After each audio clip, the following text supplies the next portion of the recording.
Hey guys, first I want to thank everybody for coming, participating in these classes. We all know that the training is one of the things every company I've ever been involved in is something every company struggles with. We get going good and then it's hard to keep up. Our intention is to keep it going. Real quickly, what Keith was just talking about at the ladders, we want everybody safe. I don't want anybody hurt. I don't want you hurt. I don't want to have to deal with the workers' comp. Just pay attention to what you're doing and be safe. Anyway, I'm going to get on to what we're talking about. Today's one of the subjects that's kind of near and dear to our hearts, which is job closeout. One of the most important things about finishing a job successfully is closing it out, is finishing it. The final 5% of a job can make or break a job. It can make us look good. It can make us look like dummies. If we don't have our stuff together, it's highly important. We've got project managers to help with that, but we also need your help. There's a lot of details. The details are important. That old saying, the devil's in the detail, is especially true when it comes to closing out jobs, and really true when it comes to closing out fire alarm jobs, because we got to make a whole lot of people happy at the same time. And a lot of times we're in a rush at the end for the reasons we all know about. So anyway, it can be the difference between successfully finishing a job and a job going south. So every project's different. Every project's also very similar. You got to know what job you're on. You got to know the details. And I can't stress enough how important it is to get through that final inspection and then get through the piece after the final inspection, which is the final closeout. Early job management is critical to successfully completing a job and getting through the closeout process. Permits and approved drawings. We get them, Keith or whoever's in our design, we make a real strenuous effort to get these permits and these drawings approved early on in a job. If you, for whatever reason, you don't have them or you don't have one, ask for them. We've got them electronically usually, is the way most HJs are doing them. We can send them to you. It's a big job. Obviously, we can print out the drawings, but it's important that you have them, that you're aware of them, and that you're just not relying on the project manager to remember that, hey, he's managing 25 ongoing projects that he remembers for you, that for your job, that you necessarily don't have a permit, or for whatever reason you didn't get the permit or the approved drawing. With that said, some AHJs, City of Houston, sometimes Harris County, they'll put little love notes on those drawings. And the love note may be, add a smoke detector over here by this door, or add a strobe in this little closet. And they approved our drawings, put the note on there, and we may not necessarily know about it. So when you get your approved drawings, don't just file them away, open them up, take a quick look at them, and just see if they put any notes on there. Because the last thing we want to have happen is get a final inspection, you open the drawings, haven't had them open for 6 months, and there's a note on there that says add a smoke detector that's 30 feet up in the air, hard to get to. We've had that happen before. It happened a lot, but just take the time to look at those things. Make sure you've got your permits. Know who your HJ is. City of Houston, Harris County, different HJs want different things. That's a whole nother, I'm not going through all of that right now. But just make sure we know who it is. So anyway, sometimes you'll have a job that's got multiple permits, a phased job. Make sure that you've got a handle on which approved drawing goes with which permit. If it's one job, if it's a church, it's probably very simple. If it's one job, it's a brand new school, it's probably pretty simple. If it's a multiple project or a multiple phase job, and you got 4 or 5 permits, 4 or 5 different sets of approved drawings, you need to understand that also, which permit goes with which approved drawing. It's critical, because what's going to happen, fire marshal's going to show up to do the inspection. If we're fumbling around and we're looking which permit or which job, and we're confused, They're hitting the job for the first time. They certainly don't know. So we need to look like we know what we're doing. Next item that tends to be a bit problematic is central station monitoring. Back in the day, back when I was doing installations and I was in the field, it was pretty simple. You send them an alarm, you send them a trouble, you send them a supervisor. Those days, for the most part, are gone. Now we're doing point ID, so it's much more difficult to get this set up. Manufacturers have made it fairly simple for us, but there's just more steps to it than there used to be. We've got to make sure that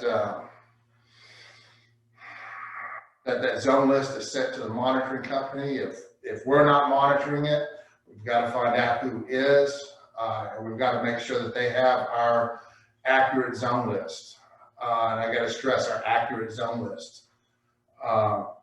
Sometimes it may take a little bit of legwork. It may take getting your project manager involved with the project superintendent to even find out who that is. And unfortunately, you know, if we start this earlier, the better. Unfortunately, it still happens a lot of time at the last minute. You know, we start talking to people about monitoring a few months before the job closes out. We tell them, and then 2 days before, oh, finally, here's your monitoring contract. We try to avoid that. It's still going to happen. It's probably not going away. The testing of those signals, even if one of our other technicians that's running around doing programming comes out there and programs your system, and we get the zone list sent away, the final responsibility to make sure that that zone list matches what's on the panel and matches what the central station is receiving lies with the technician that's doing the job, not the programmer. We need to work together as a team. We're not looking to point fingers. You know, it's his fault. But the final ultimate responsibility for that inspection and making sure when you call whatever central station it is and you talk to Susie Q, make sure, and she says it's a pull station by the southeast exit on the 3rd floor, make sure that is correct and that matches what the description on the panel says. If there needs to be changes, we need to address it and make the changes. Don't forget, if something happens and we have to add a, I don't know, pull station, a water flow, whatever, a tamper switch at the last minute, make sure that gets transmitted to that central station also, because that's the one that's going to come back and bite us. Pre-test, man. I can't say it often enough. The more you pre-test, the more, and that you're solid on your inspections. You're going to pass, and you're solid on your pre-test, you're going to pass your inspection. Don't blow it off. Don't think, oh, I've been wiring strobes for 20 years. I don't need to test that branch of the circuit, and come to find out for whatever reason, the circuit looked clear on the panel. You put it in an alarm, the strobes didn't go off. You know, it's a rookie mistake somewhere. Even if you made it, you've been doing it 20 years. It just makes us look really bad. Don't let that happen. Closeout documents. FML 009, the stickers that go on the panel, the blue sticker, the installation sticker. Make sure those things are on there. It's been more than one instance where we've finished the project. You know, we're getting pats on the back, and we get a call a month later. Well, some local inspector went out there and we didn't have the right sticker on the panel, and then all of a sudden, you know, we know it's not the end of the world, but it's the end of the world to our customer, and we look really bad, and we have to jump through hoops and get a sticker on our panel when it really should have been taken care of way up front. So please remember those stickers. You know, the FML 009s. It's all important. The other thing that you know, that we all love is with the skill level and the detailed accuracy that all of these general contractors schedule their jobs at. We know it stinks. We know they're never there. They're never there as far as being accurate most of the time. Get with superintendent on the job, whoever from us is managing the job, our project manager, sometimes it's a tag team. Make sure we know when their finals are and when they're looking for finals. If somebody tells you they're wanting us to final a project, next Tuesday, and asks us to set up an inspection, and we look around and ceiling tiles aren't in, the job's not ready, we still need to let them know. We still need to make an effort to set this up. If we've got an inspection scheduled, let's say for City of Houston on Tuesday at 3 o'clock, Tuesday morning, you show up at the job site, the place is a wreck. Don't just randomly call and cancel an inspection without going through the proper channels. I've been on the wrong end of too many phone calls when we've done that, even when we're right, even though we know that fire marshal is going to walk off that inspection. We've got to let our customer know. We can't just take it upon ourselves to cancel inspections or make those decisions not to go through it with an inspection on our own. That'll cause a major problem. Don't do it. I would rather, if that job site's not ready, the fire marshal is going to chew that general contractor out, not us. As long as we're ready, we're ready. Now, having said that, that doesn't mean we're going to turn a blind eye if the job site's not ready. We've got to let the contractors know. We've got to let them know in writing. Email is preferable. Hey, we think this fire marshal is going to fail. We recommend that you cancel it. And a lot of times they will. So anyway, enough said about that. Other real pet peeve of mine, once we're through the fire marshal test, we're good, is loose ends. Loose ends can come in all kind of forms. A junction box cover's not on, covers, orange smoke covers left on smoke detectors, even if the fire marshal didn't go inspect it. Multiple times we're called back, hey, your orange covers are still on. Well, if our orange covers are still on our smoke detectors, that means that smoke detector is not going to go off, and that's probably the area that's going to have a fire. Would be the one area we have a cover on a smoke detector. So make sure those things are off. Our devices are sucked up right to the ceiling. Our devices are level on the wall. We've got the cover plates on. Our wire looks nice and pretty. If you've had to undo tie wraps and whatnot to do some troubleshooting, clean it back up, make it look good. I can't list each and everything, but those details are important. Everything needs to be done. Everything. We don't want, most of the time, we're pretty good about this. We get punch lists, fairly regularly. Most of the time, there's not a whole lot of fire alarm on there. We don't want any fire alarm punch list items on there. Now, some things we can't avoid. We know some architects, some people walking through there just super picky. And if they put down there's a speck of paint on a pull station, or 100 other things, we can't do anything about that. But we can certainly make sure that the obvious things aren't on our punch list. Return trips with this stuff will just number one, it makes us look bad. Number two, if we've been doing it well on a job up through 98% of the job, and then all of a sudden for the last 2% or 3% of the job, we've got to put a bunch of man hours on there to go straighten devices or do this or that. It can kill a job right at the end. Mike, I got a question. Yes, sir. Okay, what happens if we complete the punch list, but other trades come back through and maybe damage the tile or something? Do we charge for that, or how does that work? Yeah, we try to. Sometimes we're successful at that. If somebody else has damaged the tile and we have to replace that tile, write a ticket and get it to me or to Mark. And what can happen is sometimes I can roll that, take a picture of it too. Please take a picture. Sometimes we can roll that into another change order or something. But yeah, let us know. if you're already on a job site and we have to do a onesie twosie, that's one thing. But making a trip back to a job site for what you're talking about, Ram, yeah, we want to try and charge for that. I mean, my God, people back charge for us when that happens. Does that answer your question? Yes, sir. All right. Unused equipment. My intent and our intent is when you finish wiring a job and you're pulling your last loop down to a pull station to a strobe, that when you're pulling that wire off that reel, that's the last bit of wire. You got a blank reel and the last piece of wire.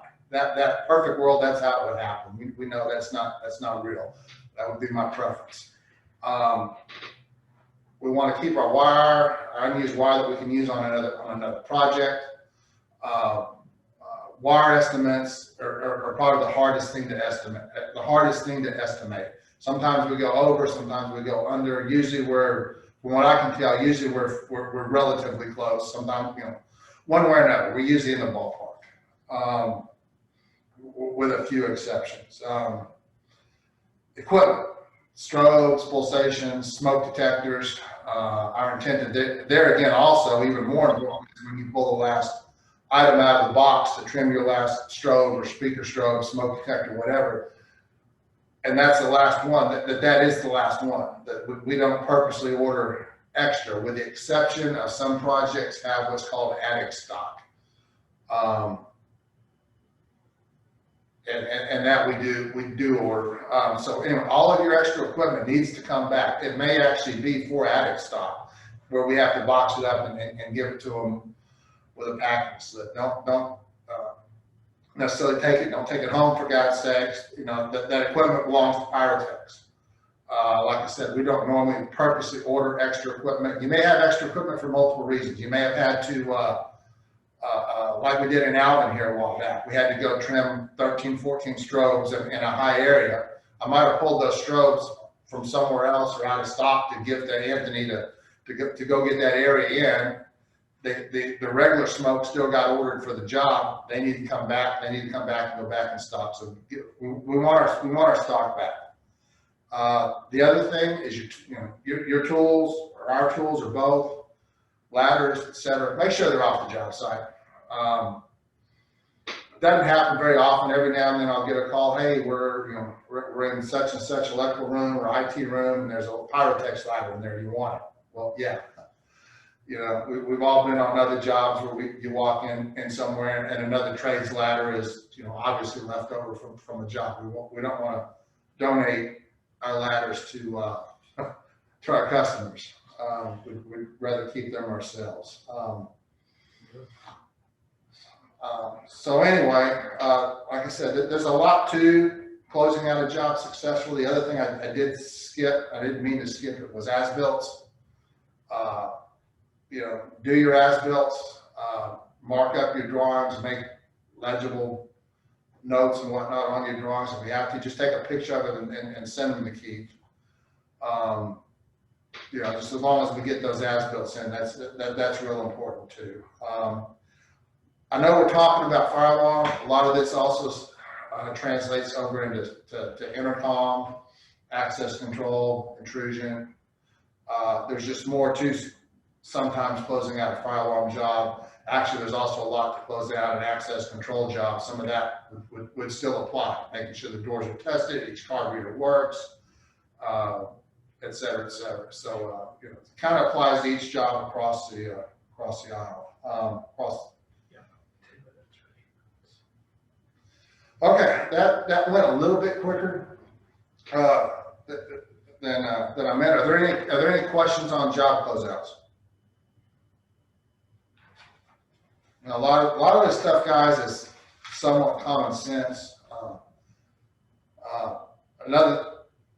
Another bit we had going on, I'm going to use up the last of the few minutes here too, is just job site management.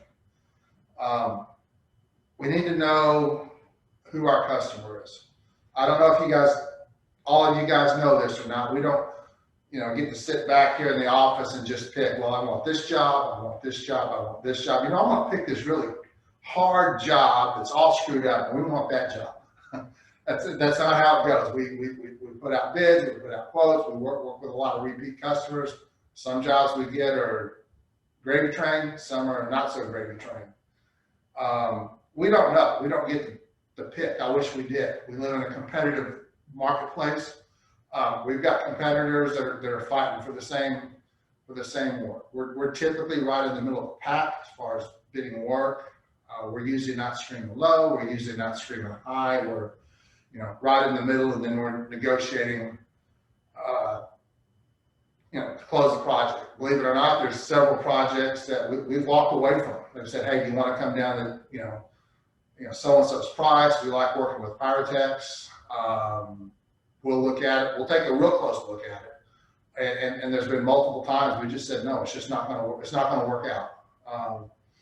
And we're not afraid to do that. We try not to, but we will say no. So anyway, we need to know who our customer is on the job. Some job sites, it may be an S&P job where we're working for S&P. It may be another job where S&P is the general and we're working for, let's say, General Electric. It may be a crane group job where we're working for crane group or electrical. We need to know who you're working for.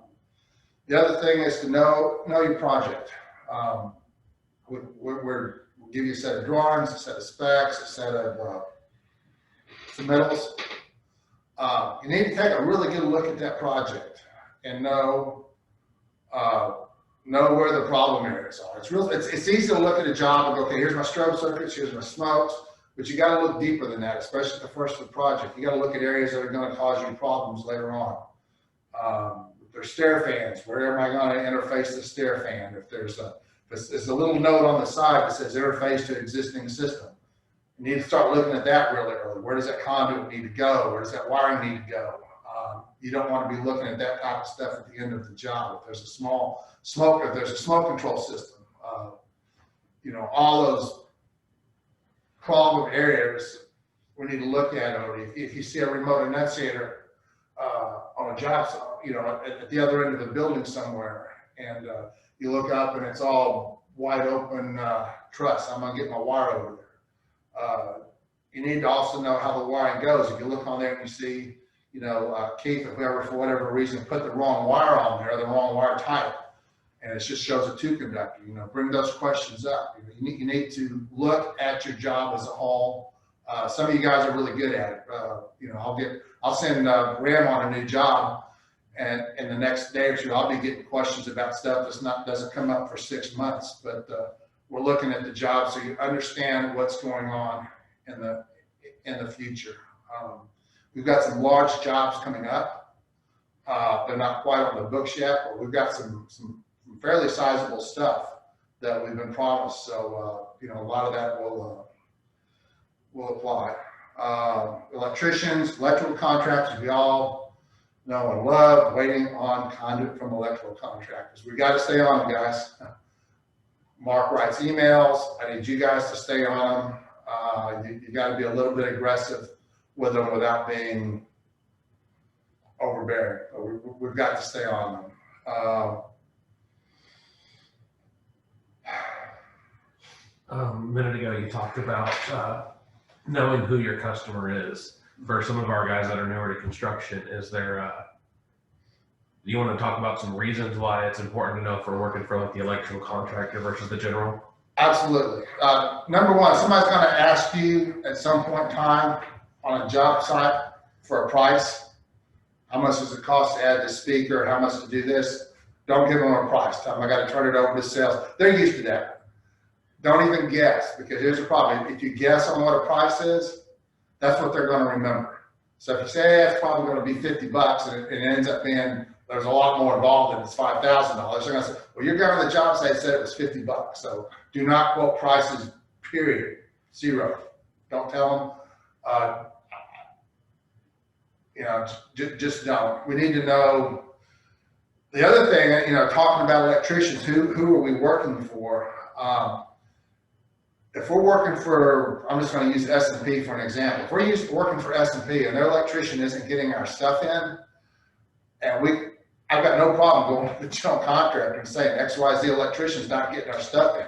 They're not getting our stuff in, even if we make them look bad a little bit. If we're on an S&P job and Jomar Electrical is a contractor, we got to go to Jomar Electric and say, get our stuff in, get our stuff in, get our stuff in. Do not go above their head. Don't go above anybody's head. Know who, if we've got an issue with the electrical contractor and that's who we're working for, that's who we deal with. We don't go above their head unless you go to Mark or me or somebody. Do never go above our customer's head to get something done. Having said that, even if it's a Jomar job on an S&P job, if we work for a customer all the time,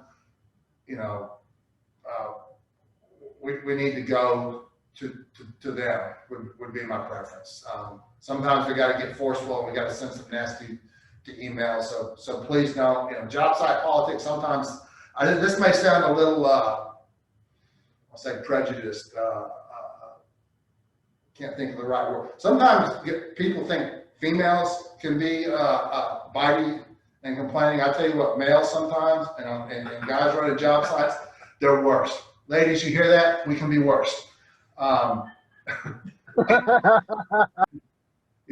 So anyway, try not, we're going to rub people the wrong way sometimes just because it's construction. And we're always in a little bit of a battle, but try not to. We get a lot of repeat business, and I've heard this more than once from more than one customer. People say Pyrotech is easy to work with, and we try to be as much as we can without completely, getting run over. So anyway, with that, I think our time is up. We're trying to start these right on time and pretty much end them right on time. So I want to thank everybody. I want to thank you for all your hard work, your dedication.